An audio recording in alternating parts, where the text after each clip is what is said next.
Let's take a look at how the Guide and Grade view can be used to check assignment progress, grade by question, and send feedback to students for short response sections. From the My Assignments page in Writable, select an assignment to look at. Then, click on an assigned class. Next, click on the Guide and Grade tab located in the left navigation bar. If your assignment has multiple sections, you will see them displayed at the top. In this example, there are 2 sections. This video will focus on the short response section. All of the questions in this section will be displayed with on-watch alerts as well as how many responses have been scored. Navigate to a specific question by simply clicking on the question or use the Question Selector drop-down menu. Once a question has been selected, student work will be displayed below.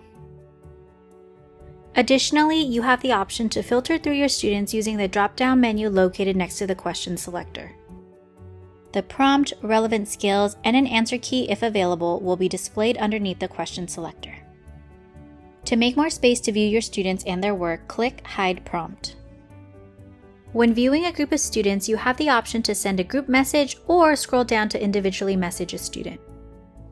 Multiple choice questions will automatically be scored.